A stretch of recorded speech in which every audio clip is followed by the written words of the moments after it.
What's up, YouTube? Today we back with another video, and I'm not gonna waste y'all's time. I'm gonna get right into it. Today we're gonna be rebuilding the forks on a 2020 Lowrider S, because as you can see here, all this buildup and leakage you see up in there indicates that our fork seal has failed.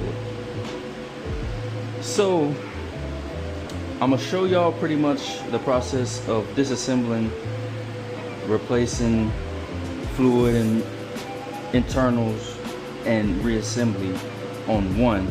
I might show you two, but I know I'm gonna show you one for sure. And yeah, let's get into it. So real quick, I'm gonna just go over everything right here on the table. These are things that you most definitely will need to complete this job. Yeah, so right here we got two fork seal rebuild kits.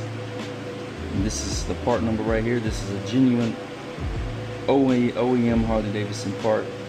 Two of them here for left and right side.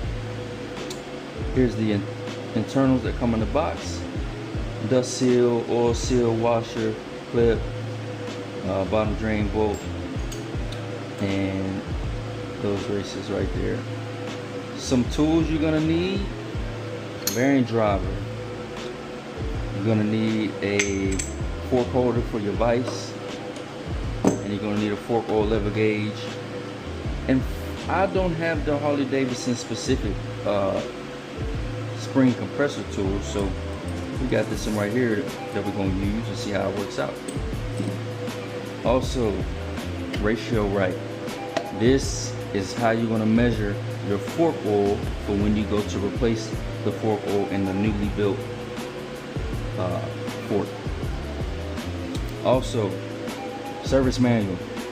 If you ain't got one, get one. I wasn't gonna buy one. I did spend the money to print one at home, but I do have my service manual pages already taken out so I can reference anything knowledge-wise that I'm lacking. But yeah, that's everything on the table. We're gonna jump right into it. All right, next. So before you get to the point that I'm already at, you're gonna have to get your bike situated to where you get it off the ground. You want the front wheel off the ground. And the next couple things you're gonna have to do is remove your axle, remove your brake calipers, secure those, use bungee cords so they're not hanging from the brake line. That could cause damage, but you wanna secure those, pull your wheel off, pull your front fender off, and then you got a top triple clamp pinch bolt on each side. Then you got two on the lower triple tree. So once you got your wheel off, you got your calipers off, you got your fender off, then you can pull each fork out and obviously sit them in a safe place so they won't get damaged. And then yeah, next we're gonna move on to the disassembly process. All right, first things first, we're gonna remove the fork tube plug. Once we got that off, I'm gonna be right back with you. All right, now we got the fork tube plug loose, and I went ahead and took my compression tool and got this locking tab in there. So what we're gonna do next is I'm gonna hold this nut right here, and then I'm gonna twist off the fork tube plug. Then I'll be back with y'all. All right, now we got the fork tube plug loose. This O-ring right here, we're gonna replace here in a second. But what I'm gonna do now is I'm gonna release the nut off the dampening rod so that we can then remove the spring. After we got that done, we'll be right back. All right, now we got the spring removed and we got all the old fork oil dumped into my ratio right. Now the reason I didn't dump this into my pan down there, and the reason why I put it in here, is because the fork was leaking for, I want to say like 2 months. Shame on me for going that long. But I want to measure what came out of here just for my notes, because we have a specific measurement that'll be going back into the fork. We're using this ratio right. So this was a personal preference thing. I just did that so I can see how much fluid was actually in the fork.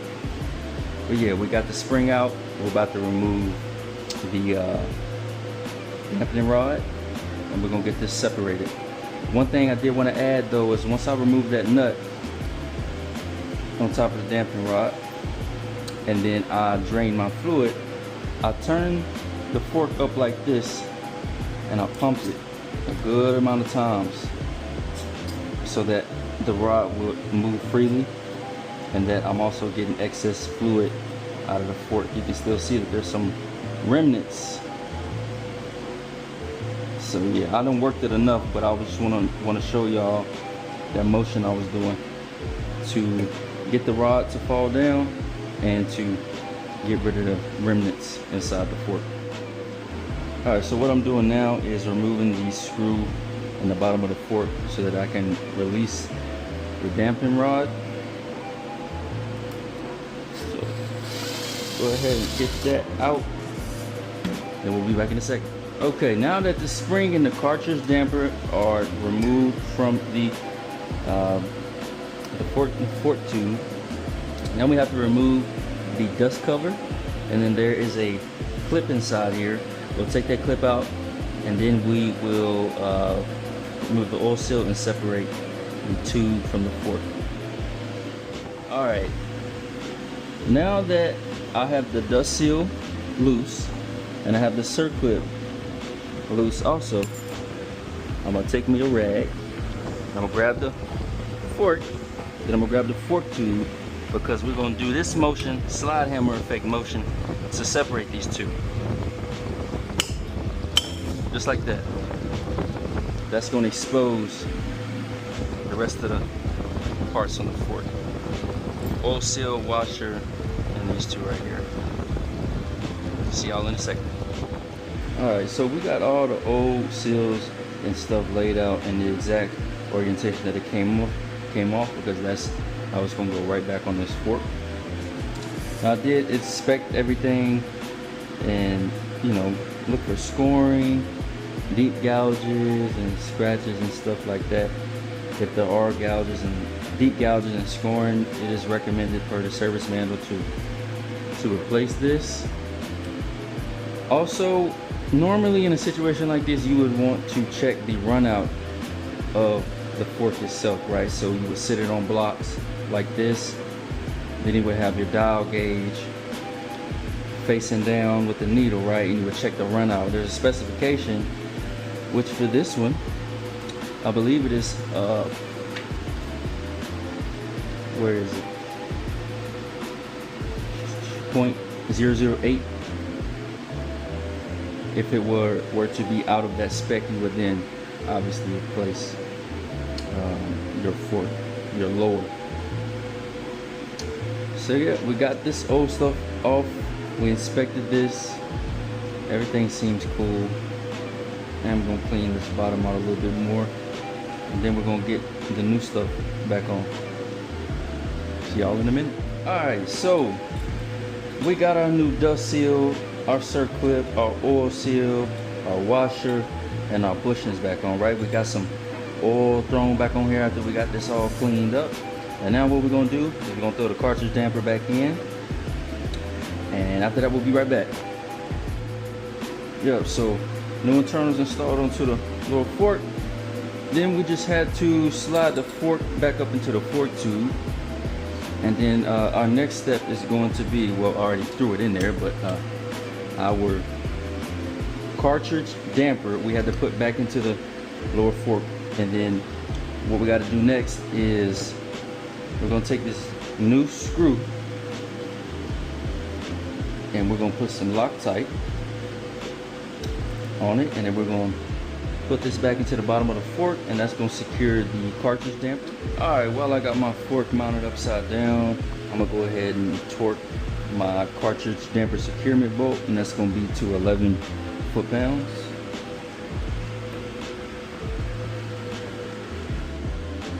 Alright, so we got our oil seal driven in using our seal driver. Then we got our circlip in. Next, we'll just pop our new dust cover in, and we'll move on to the next step. Alright, so what we've done after getting the cartridge damper screw torqued down, we have the fork mounted up here, and I've got the cartridge damper rod secured so that I can access this here in a minute. But what I've done was I've pre-filled the fork with 26.6 ounces of fork fluid, and then I have to take and measure off a certain millimeter of fluid before I put my spring in. So I'm gonna get that spec here and then draw off. Let's see, I can tell you right now, for a FX LRS, which is what I have, I'm gonna draw off. Actually, the oil level needs to be at 137 millimeters. So I'll set the millimeter on this tool right here to 137, and then you'll draw off the excess with this tool. So once I got this set up and we've done that, I'll be back with y'all. All right, so we got our correct amount of fork oil into our fork before the spring is inserted. So for specification, you are going to set your fork oil removal tool to your whatever specification. This one, the Lowrider S, is 137 millimeters. So I've got that set here. So I'm gonna go ahead and drill this on the inside. If I can get it. Alright, so with it 137 millimeters inside the fork, we're going to draw off all the excess.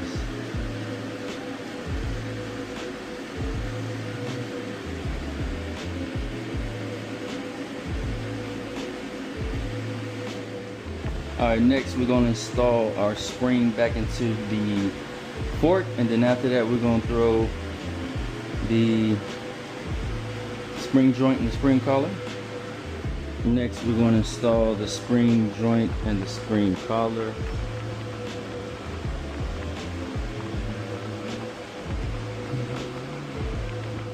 Alright, so basically my glasses died. I was not able to catch the last part, but after we threw the spring collar back in, we had to then compress the spring down, and the damper rod was then exposed, and we screw the washer and nut back on the top of the damper rod, and then after that you set the height from the top of the nut into the top of the threads to 14 millimeters, and then you screw the fork tube screw back on top, and you have to torque that to its spec. But after that, that's it. This is the left side fork all complete. We checked that the fork compresses, no leaks, dust seals all intact. Like I said, I'm not sure if I'm going to show you guys the right side. It is a little different, but in a nutshell, it's similar.